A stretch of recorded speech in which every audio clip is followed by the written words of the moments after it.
It's the Wake Up Call with Ed and Paul, the podcast about stories in business and in life with your hosts Ed Fox and Paul Odendahl.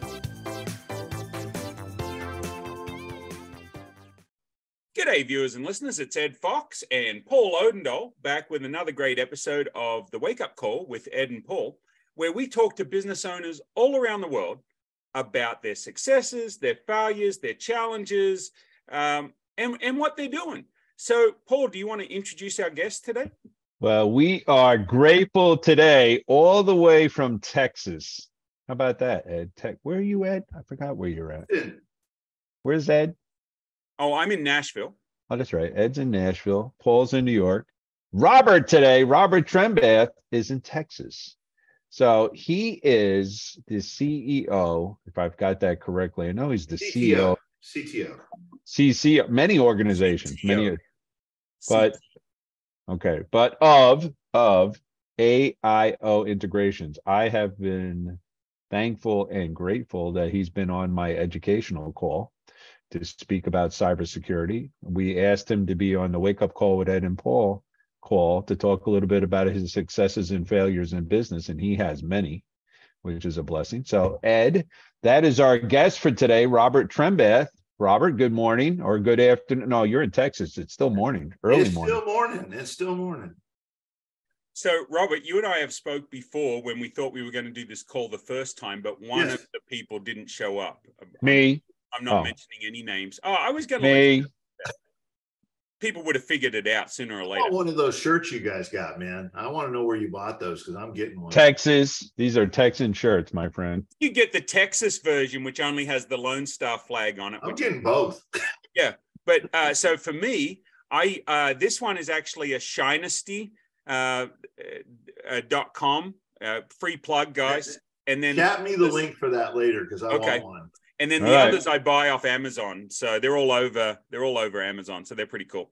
I'm not going to wear a cowboy hat no matter how much you pay me. So hey, this one is actually, I don't know if you can see it. It's actually kangaroo leather made in Australia. Oh, cool. So the thing I like about it is it's one of those you can squish up. And for those of you listening on the podcast and not watching the video, you'll have to get on YouTube and watch the video to see what I did. So, Robbert, you told a story about how you got started with your first enterprise. Mm-hmm. I would like to hear with the web site design, right, back in the day. Yeah, it was funny. Back in the day, I was a district manager for the Chronicle in circulation, and I worked nights. I worked, I don't know if anybody's been in the paper business before, but it's unforgiving. You work 7 days a week, and it's usually from 2 a.m. to about 10 a.m. every day. It was a good job, not complaining. Got to see my kids and raise my kids a lot while they were young. But I've always been a car guy, always have been. And so sports cars particular. So I built a website. This was back in the day. This is 91. I bought a computer from Sam's and I bought a book on how to write HTML. And this is back when Prodigy and AOL and you were doing dial-up at 2400 baud, it was the old modem sound. Yeah, this stuff you look at and you go, wow, did people do that? And our current generation is going, what the hell was that? Yep. Where we actually had to wait like 30 seconds for a picture to download, for it to come down and it would just gradually load into your screen. That sound of the dial-up that sort of like sucked your soul out while you were waiting for it to connect. And when we got up to 14.4 or 28K, we thought it was amazing. And then we got 56K. Oh my goodness. ISDN. Yep. And now if we don't have at least 600 gigabits per second, we're like frustrated. Oh, give me fiber all day long. Anyway. So, I got started. I just decided I found a guy out of California, Dan, ran a company called Car Disc. His job was to distribute the media kits from all the car manufacturers to the press. He was looking for somebody to do something similar to what I wanted to do, which was build a website that had all the car information for the manufacturers. So he provided the information to me, every car made in the world. gave me their press kits, their photos. I scanned them. I basically built this huge database, and I registered it under a website called AutoSource USA. And I did it for fun. Took me, I don't know, about a year. And my neighbor, James, was a salesperson for one of the local Toyota dealerships here, drove a Lexus, was very successful. He saw this. I was showing it to him on the weekend. He goes, man, you need to be doing that for car dealers. You need to develop websites for car dealerships. And I'm like, no. I said, I enjoy my job. I'm not looking to do it. It was just a hobby. It's just for fun. 3 weeks later, he comes back and he says, yeah, I got 6 car dealerships. Why don't you do websites for them? And I'm like, well, part of no, did you not understand? He goes, they want to pay you $10,000 a piece to do it. I'm like, okay, you got my attention now. So, you know, I asked him what he wanted for his part of it. He wanted 20%. We did it. And that's how we got started. He introduced me to Ed Sherman, who owned all the Find a Department locators, kind of a self-made millionaire property magnate. And he became my first business partner. He basically said, hey, him and Joe Nelson said, hey, what do you need to make this work? We'll split it 50-50. And we went on in 95. We built Mazda's first website. You're talking the guy registered Mazda USA .com for Mazda back in 95. We did 394 dealerships in 13 states. Wow. And then we went on, we got asked to come back a bit on the corporate side a year later, but we made Time Magazine as the 3rd largest automotive website in 95.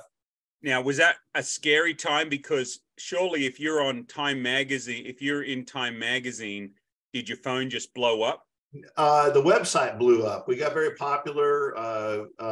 That drove us to an interview with CNN back in 96. And I met Pete Ellis, who is the owner of the Pete Ellis dealerships on the West Coast, but he owned Autobytel, which was the largest one. And he and I, both being from California, basically became very quick friends. And we made a partnership to refer business. And when his company received, I think it was like $26 million for 25% of the company back in 96, I think it was. He called me and said, hey, how'd you like to become our first acquisition? I really want to do what you do. I like what you guys do. And they bought our company in 97. So we formed a new company out of that was fully owned by Autobytel. And that's how we got started. And now Robert Trembath lived happily ever after. Oh, no. All this success. There had to be some failures. So my partners, there were some failures in this. So my partners taught me one thing. My partners cashed out. For my part of it, I took a combination of stock and employment contract and everything else. It sounds like a great, happily ever story, but 6 months into it, they turned around and basically offered me a check and said, yep, we're done with you. We've got everything done. Take your check or sue us. Yeah. And so I learned the hard way that, get your cash up front. Right. So what I extrapolate out of that is the fact that you're going to get education, and you're going to pay for your education one way or the other. You know, my wife's a double degree pharmacy manager for a major grocery chain for the pharmacy, and I'm a 9th grade dropout, right? And so our kids got to see both sides of it, and both have their ups and both have their downs, right? And so I think sometimes entrepreneurs listening, maybe new entrepreneurs, they don't realize the challenges that come with being a business owner or an entrepreneur. And to me, they're two different things that you're going through. And that's why Paul and I decided to do the podcast. Paul, do you have questions for Robert? Well, my first question was challenges. I'm hearing all these successes. And another thing I heard along the way, like you were mentioning, Ed, is that partnerships. Partnerships are like marriages, man. I mean, you really got to be careful about who you get in bed with when you're doing business. And I've had my share of bad partners. I had one that his wife was raiding the account for, money to go buy pot, of all things, with the company ATM card. So I've had, and you get in with people, and this was a guy I worked with for 4 years prior. We started a business afterwards, and it was a mess. What you find out is when you get in bed with somebody as a partner, it's just like a marriage. You're taking the good and the bad, and you better know all of it. You better do your due diligence on the front side. And that still does not tell you everything. Right. You have to expect that there's going to be untold stories. It's sort of like my dad was a contractor breaking down the wall. He says, you never know what's behind the wall until you break it out. No, my current partners are really good. We're really excited with them. This is my sixth startup. We've had two fail. The last one we had failed that we sold it. It wasn't a failure. We were able to sell it. We transitioned all our employees over, but we survived 4 named storms. Harvey did the most business killed us. So we had a company named Spectrum 360 Technology Group. It was in business for 12 years. We had good clientele. We had good revenue. We were established. We were growing, and we had survived 3 named storms without an issue. Harvey was a different animal when it hit Houston because it actually took people's personal property. It was what we call the 1,000-year storm. It actually went into areas that had never been flooded before. It took people's homes with them that didn't have flood coverage. And it did some really crazy things. Then the county, on top of that, to stop the levee from busting, they actually released the water out of the levee and purposely flooded areas around it to avoid the levee breaking and causing permanent damage. So the Addicks reservoir. So basically, the flooding was so widespread that it hit areas it never hit before, and people had to make a choice between restoring their businesses or restoring their homes for the first time. And I don't think this happened for the first time, but for the first time on such a large basis. Right. And I don't think you ever think of weather as a challenge. Depending on your business, you don't think of weather being one of the challenges. Generally, it brings us more business in the end game. In this case, we saw our monthly revenue drop almost 75% overnight. Wow. And we were able to keep going with our cash reserves to the end of the year, but we had to either make a decision to take personal money and refund the company or sell it, which we ended up selling it and transitioning all our employees. So our employees, because the kind of people we are, we had to make a choice to, drain company reserves and keep people employed at a time when it was really hard to do so. And we weren't sure we were going to get that revenue back. We decided to take the high road. But in the end game, all those people got moved over to the new company. Did we get what we wanted for the company value-wise? No. But the way I look at it is not a single person lost a job. Everybody got paid.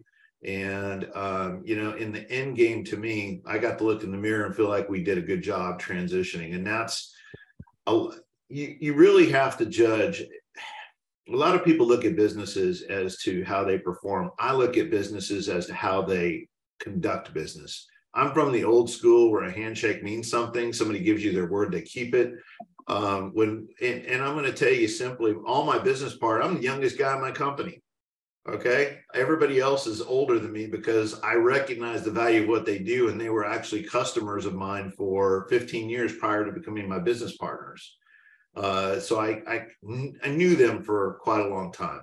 And it was a pleasure for them to come and tell me when I ran ideas by them. They said, we want to do this with you. That was a fantastic feeling. It kind of, I think it magnifies who you are when customers want to actually become your business partners. So, and we've taken a real different stance. So yeah, have we learned a lot of lessons financially? I've been a millionaire and back a couple of times over. Am I right now? No, but I don't really want to be anymore. What I've learned is when you have a lot of money, everybody wants to take it from you. Yeah. Everybody wants to get creative, and even some family can mix into that equation. That's true. I was talking to Donald Miller yesterday. I was at one of his events from Story Brands. And to paraphrase him, it's like he was talking about culture, right? The mission statement that is on the wall of most businesses, the CFO, the COO, these guys don't know the mission statement. It's more about the culture of the company and how you treat your people that matters, which is what you just said. The exact same sort of thing is people first. My son works for a company. He's a commercial lumberyard logistics. They're very good to their people. They take care of them. They get bonuses every year. They promote from within. Those are things you don't see. They reward and they help build they educate their employees and they build from within. That's something companies used to do. It's something that hardly anybody does anymore. And even in our business, like if you look at my job as a CTO, or CISO, CIO in that area, our jobs have the biggest turnover. The average turnover is job length right now is less than a year in a big company. For those people that don't know, I can guess at what CSIO is. Is that Chief So you Systems? CTO is a Chief Technical Officer. Okay. CSO will be a Chief Security Officer. You've got CISO, Chief Information Officer, and one of the ones in the last 10 years they've made up, and that we're the king of acronyms. CISO, Chief Information Security Officer. Okay. Those are the guys responsible for your cybersecurity stuff inside your larger companies, and the average time on a job right now in that for a big company is like 8 months, 9 months. I mean, Wow. it's the turnover is huge. Yeah. And it's because of what's going on in our industry right now. It's just we're under attack in a lot of ways, and it's not just the big guys. So it's pretty scary, and there's not a lot you can do about it other than exercise some common sense. That's why we spend so much time, Paul, educating. Is that when we go to these junkets with FBI and we see FBI and Homeland there, and everybody's how do we fix end users? How do we teach end users how to not do these things they're doing and pay attention? And the scammers and the phishers and the hackers are getting so good at sending you emails that make you think they're from a legitimate place. Yep. It's responsible for 9 out of 10 breaches are caused by phishing. Yeah. And it's not, everybody thinks it's, hear people, I'm secure, I got a VPN and everything. I'm like, all a VPN does protect somebody from knowing who you are. It's more of a privacy thing, for people that don't want people spying on what they're really doing. Robbert, how much of that's being escalated? What do you mean by that? In this fraud, how much of that's being escalated by ChatGPT? ChatGPT themselves had a data breach in the last 60 days. So ChatGPT actually suffered a data breach where they compromised people's records who are using it. In fact, I'm looking at a report right here from IT Governance that talks about it, and they compromised somewhere around 300,000 records through ChatGPT. Just in March alone, the report came back, 41.9 million records were exposed. Wow. Just in March, okay? And big companies, I mean, Latitude Financial, Go Anywhere, AT&T is on this list. You're seeing big names. T-Mobile was breached for the second time in a year and exposed, millions of records again. Social Security numbers were compromised in a couple of the attacks. You're starting to see Go Anywhere was like a multi-factor authentication thing, and they got breached. You're seeing a lot of stuff affected. And it's, I remember when I first got into this business, I seriously had a hard time sleeping at night for a couple of months. And I have to learn to take everything with a grain of salt. But I've seen it affect even little shops. We have an automotive shop that we went and did some work at last week, and he was taken down by ransomware, lost a whole year's worth of data, and was offline for 2 months because of it. Okay, so that's a good transition. What are 3 quick tips that most small business owners, because we think, as a small business owner, you think, oh, it's never going to happen to me, right? Mm-hmm. But what's 3 quick tips that could save them a lot of aggravation and frustration? Don't wait till the plane crashes to fix it, because it's too late. Okay. Tip 1. We actually use that tagline on our website. It's like it's a place you don't want to be. After the planes crash, it's too late to fix the problem.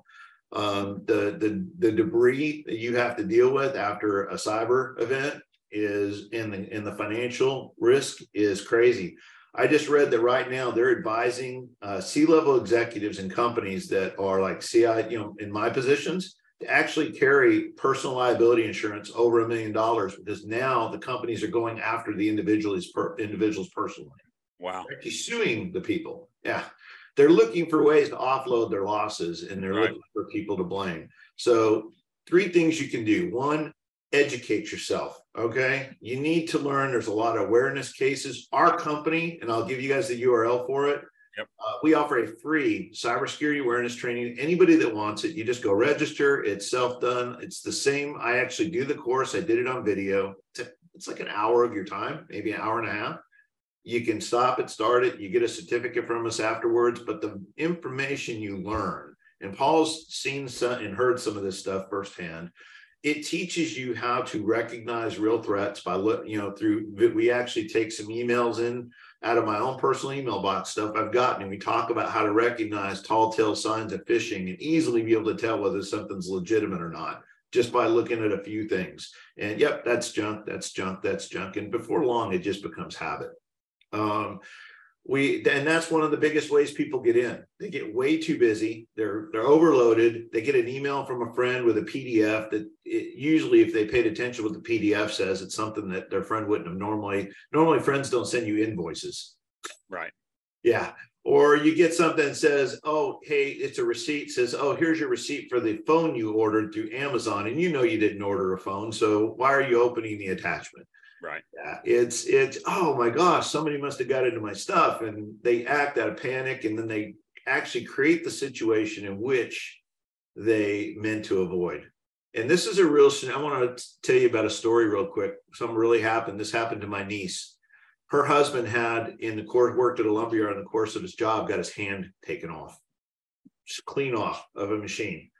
And is now dealing with a lot of pain and he's going through therapy. He's got PTSD because of it. He's got a lot of things going on, and they got kids. She was working with what she thought was a religious group, giving them her information. They approached her, wanted to help. Turns out it was a hacker, took all their information, compromised their identity, their bank accounts, everything. They did this to a family that pretty much has nothing. So you can't sit there and go, this happens to the other guy. It happens to everybody. And it doesn't matter who you are. I mean, they live in a little podunk town called, and I say podunk, I'm sure I'm going to get some trash for that one, West Plains, Missouri. It's a little, 10, 11,000 person town out in southern central Missouri. It's beautiful. Don't get me wrong. I love it. I've got relatives there, but it's a small place, and it's not something you would suspect to be a cyber crime area. Right. But it happens because they don't care where you are. If they see an opportunity to get in your life, they will do it. That was one, but now we're not even. Number two, protect yourself. Okay. So backups, real backups. OneDrive, Dropbox is not a backup. It is a file sharing service. Okay. It's meant to help you distribute files to different devices. Guess what? If you can do it, so can hackers. And these are the first things to get exploited usually. So do not count on that. And actually buy a real backup service that actually copies your data. A real backup takes a snapshot of something, isolates it, puts it off away from your system, and is not connected in real time all the time. The purpose of that is hackers can't see it or touch it. Okay, that's the whole point. So how often would you back up? Oh, every day. Okay. Mine's doing what's called an incremental or an infinite backup. So it takes a first-time snapshot of everything, and then every day it incrementally updates what changes on my drive. It's intelligent. So whatever changed from day to day is automatically backed up in that system every night. So if I ever need to restore my system, I can and I keep that data on hand for a month. Okay. So, and tip number three? Tip number three is to make sure you have some type of protection other than do not. Okay, I'm going to say this. There's we have these acronyms. Okay, everybody's heard of EDR, endpoint detection remediation, MDR, which is a multi-point detection remediation, and XDR, which is extended. XDR is your best kind. It's typically not available to the general little podunk people like us and the individual, what we call the micro and mini business. Our company actually sells it to the micro and mini business.